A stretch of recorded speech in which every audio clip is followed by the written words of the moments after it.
Welcome to a special edition of Stay a While, recorded live on Radio Row at Super Bowl 59. I'm your host, Tommi Vincent, and we are going to be hearing some dynamic conversations with phenomenal guests here on Radio Row.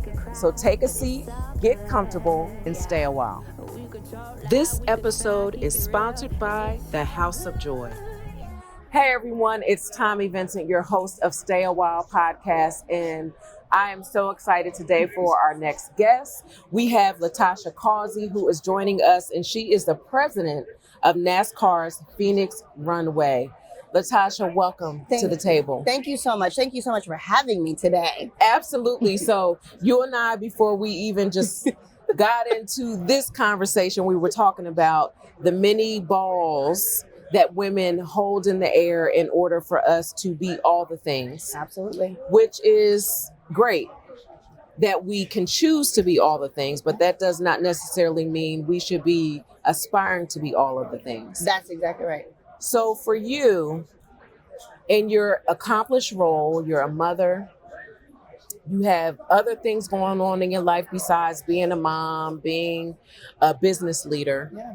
How do you prioritize what it is that you're uplifting and what it is that you're releasing at any point in time? Yeah, absolutely.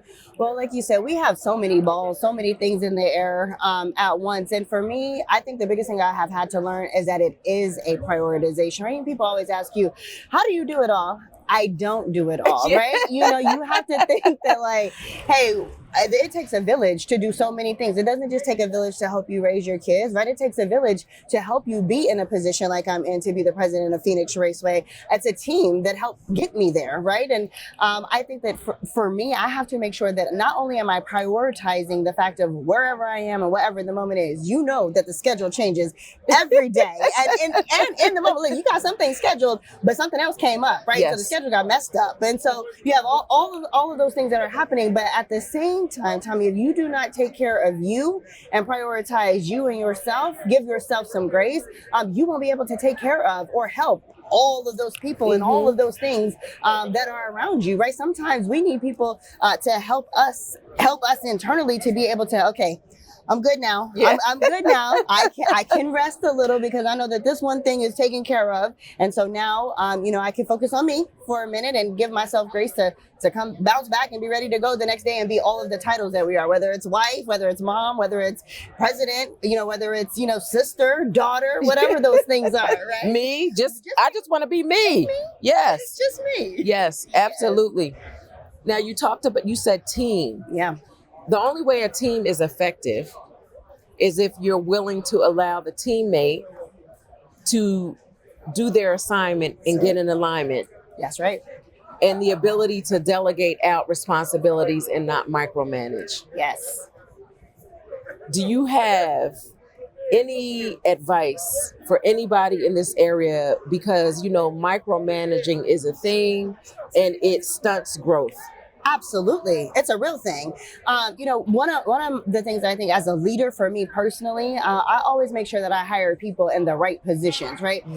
So when they are in a position, you say you're the administrative assistant. Well, I'm going to let you do administrative assistant things. I'm not going to do those administration things for you. Or if you are the leader of marketing on my team, I'm not going to be the one out there getting creative, doing the creative. You can't be all of those things because why have a team? Yeah. Right? Now, there are times when you do need to step in and you do need to help, you need to guide and give some direction. But culturally, you need to be able to set a foundation so that people know that, hey, when I come into this space, I know that my leader is going to allow me the opportunity to do me and to do my job, whatever that job may be. And so, a lot of leaders do have a hard time with that because, your team is a reflection of you, but that's the same thing as your team at home as well, right? Your team at home is a reflection of you, right? You created these kids, you have a spouse, right? As well, right? And I think I probably learned this like through being married. So my husband and I will celebrate 18 years. We got married very young. Congratulations. Thank you so much. And we've been together since we were in college. And so been together for over 24 years. And there are times you have kids right away. You're like, well, I do it better, right? Whether I'm packing the baby bag or whether I'm feeding the baby, right? Whatever it is, I do that better, right? But there comes a time when you have to realize I may do it better for me and what I'm doing, but he doesn't, and he gets it done in his way. And so you have to come up with a compromise, or you have to be okay with letting go. Hey, listen, if the baby comes out the way that the baby comes out, the baby is Looking fed, crazy. right? The baby is fed, the baby is healthy, the baby is fine, right? And so all the things that you did, he did too. So Yes. you have to be able to come to those compromises and let people get there the way that they're going to get there, because in the end, the same goal, the same result is still going to happen. When you were a young woman, figuring out life, did you see your life on this trajectory? It definitely wasn't on my bingo card to work at NASCAR and to be a president of a raceway, right? Being the first Black woman to be in this space, that was not on my card of things that I was going to do. But what I will tell you is that at a very early age, I certainly set myself apart. My parents helped me with that. Very early they say, you need to make sure you get an education. And, you need to make sure that you do things the way that you do. You don't have to follow around and do whatever it is that your friends are doing. If you want to do something different, that's okay. And different doesn't mean good or bad, right? It just means something different. And so my dad would always tell me, hey, in order to set yourself apart, you have to work. You have to work for it, right? It's not just about, showing up, getting the degree. It's not just about, you got to work for those things. Yeah, you had to work to graduate from college, but like, what else, right? Like, what else did you do? And so I started working. I went to college full time, and I worked full time as well. Just was really blessed with opportunities at a very young age. And so, when you have these people, they're like, you have, women, you're like the only woman in this space, or you're the only person of color in this space.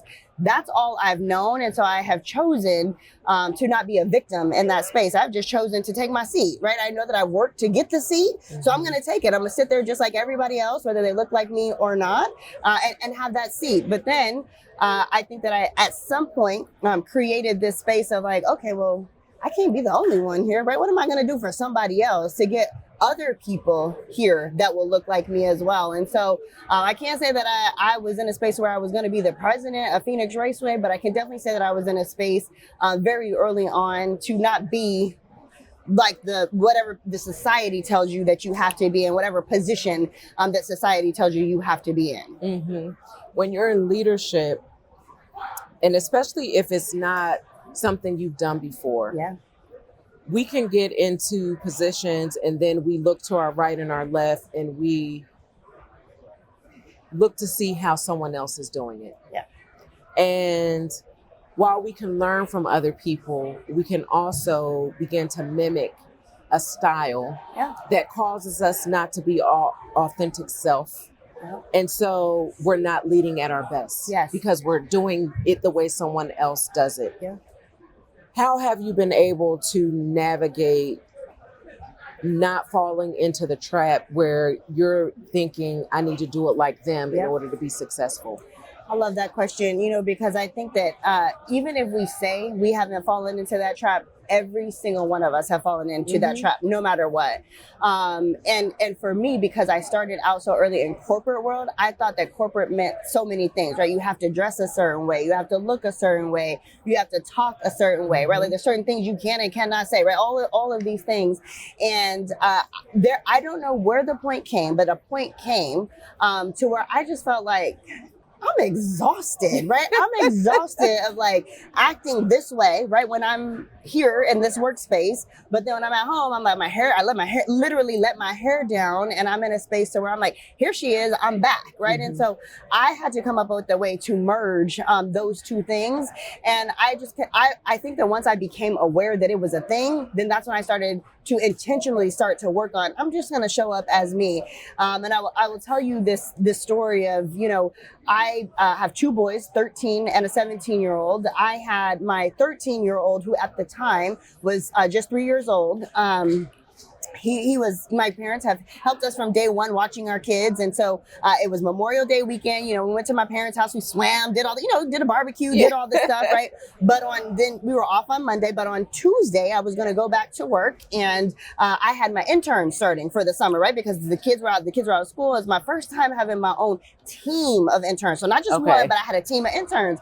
So we swam, we did all this stuff. And, I was like, okay, I'm going to leave the boys here because I have to go home so I can straighten my hair and turn into what corporate was, right? So the boys are going to spend the night at my parents' house because it's going to take me at a minimum 2 hours, right, to transform, right, and to get into this space. And so, we leave, I'm transforming my life, right, and it's about midnight, and I get this phone call. Now, when somebody calls you at midnight, okay, they're not calling just to be like, hey, girl. What's up? Yeah. Something's not 100% right? So I answer the phone on the other end. It's my dad, and my dad says, hey, listen, you need to come back over because Mason, who is my younger son, I believe he has broken his arm. And he's a little 3-year-old, right? I'm like, well, first of all, it's 12 o'clock, and what on earth is he even doing up at 12 o'clock? Breaking arms. So I get there. Mason has surely broken his arm. And so, that messed up my schedule, right? Because on Tuesday, I was going to go be with my interns, but now I have to readjust. I have to be with my child because now he has truly broken his arm. So long story short, I spent the next 3 days, didn't go to work. I never miss work. When I had my babies, that's the only time I miss work. I'm there all the time. That's the one thing my team can say. She's reliable. She can take vacation, but she's not calling in sick. And so, as I get there, after these 3 days, my hair is now a disaster, right? Because, I just went through this process to straighten my hair, but now I've been focused for the last 3 days on my baby and making sure that he is okay. So by the time I go back to work, here I was like, listen, girl, this what y'all gonna get. So I sure they never seen me like that though, ever. Never seen bone straight hair all the time. I walk in with my corporate dress, but my hair is all over the place. And my boss at the time, he was like, oh my God, like, who are you? And I was like, he was like, is that a wig? Is that for real? And I was like, no, it's real. And he was like, so when you do the other thing, he was like, why do you do that? And he was like, and how long does that take? And now all the questions are coming. And I said, it takes a couple hours, go through that process. And he said one simple thing: I would never do that if I was you. And I was like, the white man, right? Like white gentleman who and I was like, you wouldn't? He was like, no. He was like, that's like Latasha. He was like, you're just giving me a different kind of vibe and a different type of attitude and a different type of everything. I think because I was like, F it, it's been a week, right? Yeah. My baby broke his arm. I'm trying to maintain wrapping my hair. I don't have time for this.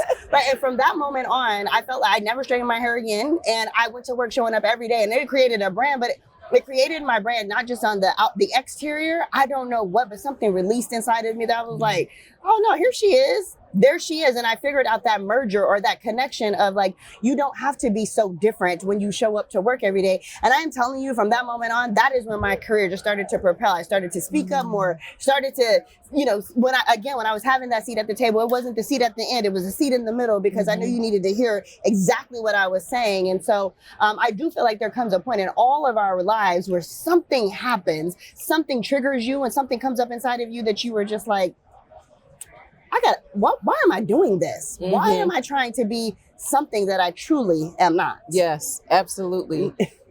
There's a difference between being yourself, like really owning your identity as a person, and understanding the decorum of an environment. Yes. And I believe that we have bought into this idea that the decorum of an environment is based off of what we look like, what we talk like.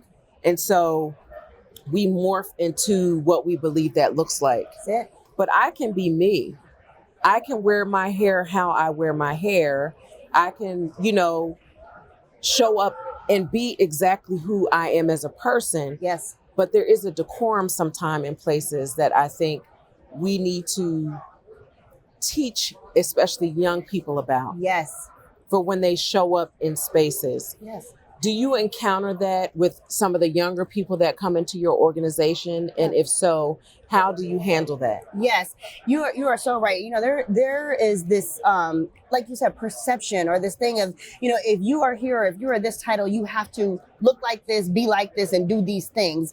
And I've encountered it plenty of times, even in my current role. I've been the president of Phoenix Raceway for 2 years. I walked into the environment, and we're in sports, right? Sports is sports, right? I walk in, and some of the women in there, you could tell they were super uncomfortable in their heels, and their suit was buttoned all the way up. The dudes the same, had ties on, sweating and stuff. We live in Arizona, okay? And so I roll in, and I was like, everyone is so stuffy, right? Like, let's just take a minute. Let's take a moment, right? You could wear your sneakers if you want to with your suit, or you actually, it's 200 degrees in July, right? If you are not meeting with a client, we're a business professional, business casual type of environment. We're a NASCAR polo, right? Like let's loosen up the vibe. I'm telling you, I've never in my life seen more Jordans, more sneakers, and they are on a roll. But you set them free. I set them free, but you know when I did that, it set us free holistically. The production that I get out of that team, I mean, the things that we do in that environment, all the things that people are having fun. Like people will come to our races and be like, this is a different Arizona. Like when we come here, this vibe is so different than the vibe that we have ever experienced in Arizona before, because people know that they can actually show up, right? And they, you could come in and you could do what you need to do because your leader, your teammates around you are going to support you, and they're going to be like, just because you don't have your suit on, we're not going to listen to what you say. No, actually, you know everything about your job, and we know that we need to respect you in your job, whether you have sneakers on or whether you have a suit on. And so I think that creating that in my environment, and I even found it not just for the younger people in my office, even the older people in my office. I'm like, you don't have to be so like stuffy, and with these younger people, you can actually learn something from them. It's okay that they're younger than you. You can have a conversation, and the relatability of people now too. Like when you see people on their style, whatever that style is, and whatever they come through, the things that they talk about now, I'm like, oh, imagine that. You didn't even know that this person had kids. Oh my gracious. Yes. Yeah, no, it's your leadership is the type of leadership that I believe, especially this generation, can benefit from. Yeah. Understanding that you can be professional, you can still be accomplished, you can still be productive, but that doesn't mean you have to be tight. Yeah. Because now you're going to be, it's like you're restricting creativity. Yes. You're restricting conversation because people feel like they have to mine every single word. Yeah. And they don't have the things around them that give them joy. Yes. Like Jordans, like these sneakers you got on right here, they give me joy. Thank you. Yes, ma'am. So I can appreciate that. So before I let you go, will you just take a moment just to share some words with another young lady who is really just trying to figure things out, and she's not quite sure. Yeah. She's gifted. Yeah. And she has an abundance of potential, but she hasn't yet unlocked the door that allows it to flow. Yes, absolutely. There are a few things that I would tell that young lady. First, I think that kids these days have gotten away from the relationships and relationship building, where we are so quick or so easy to hide behind, our cell phones, and not just on social media, but text messages, right? We've gotten away from having those one-on-one conversations in person, right? Even just little things like, kids these days go to Starbucks, right? They go to coffees or just have meetings, just meet up with somebody and have a conversation. And so for those young girls, I would say start to build your network early, very, very early. When people use that term network, people get scared, right? You're like, oh my God, that's such a big word. And it's all network means business. No, it doesn't. Network means if it's somebody that maybe you like to do cosmetology, maybe it's a beautician that you like, maybe it's somebody that does lashes, right? That you want to build a relationship with, or maybe it's someone in a church, right? Anything. It could be or maybe it's somebody just like you sitting next to you in your classroom, but you want to have a conversation about something else outside of the English class that you all are in. And so I say start to build your network and build that early. And then I would say do the things that make you happy. Do those things early. I think kids these days grow up so fast, and they're always in this rush of I'm going to be an adult. I have a 17-year-old who's going to graduate from high school, and he thinks as soon as you graduate from high school, you're an adult. I'm like, bro, you haven't even thought. You have especially if I'm still paying some of these notes around here. Exactly. You have no idea. You're technically not even legal yet, right? But they don't understand that, right? And I think that just being able to understand that life goes really, really, really fast. However, just start to do the things that you enjoy. Embrace those things and give yourself grace. I'm gonna tell you, as a young girl, a lot of doors will close, but those doors are closing because they're getting prepared for the doors that will open for you later. And so I want young girls to be like, just because you failed at something, you think it's a failure right now, those failures are what make you great. They make you really, really, really good later on in life. And so I would tell that young girl hang in there, because girl, one day you will be it. You are it right now, but you will be it later on in life. Oh man, that's some sage advice. Listen, I am so grateful that you came and you graced us with your presence. Thank you. With this look you got going on here. Listen, I love it. And I could see how you go into your working environment and you are just a light. Thank you. And so I appreciate you and I wish you all the success in the world. And I want you to know that you're welcome to come and stay a while with me any point in time. My table is always open for you and you have a seat at my table. Oh, thank you so much. I really appreciate you having me here. And just like you said about me, I mean, I just really feel the joy in you and I just all the work, even going to your brunch yesterday. I mean, it wasn't just about the biscuits because the biscuits were amazing. Okay. But just what you do in your heart. When I walked in that room, I am not kidding you. I told Tamara yesterday when I walked in, I was like, I don't want to leave here. There is just like this vibe, this sense of peace that I just received when I walked in and I met you and I met your husband and I just felt, and then your family, I knew right away who each of the individuals that were part of your family. Before you pulled them up, I was like, oh, there's one and there's another, because your support system and everything that you all are doing is so unselfish. And so thank you. I'm just really, really grateful to have even been introduced to you and to be in the same space. So thank you. Thank you. I appreciate that. Thank you. I hope you felt the love and connection in today's conversation. Every woman you heard from has faced the impossible and emerged stronger. This is your personal invitation to stay a while longer at TommiV.com. That's TOMMIV.com for more inspiration for your mind, body, and soul. And let's not forget your belly. You're always welcome at my table. Please be sure to subscribe, make yourself at home, and stay a while.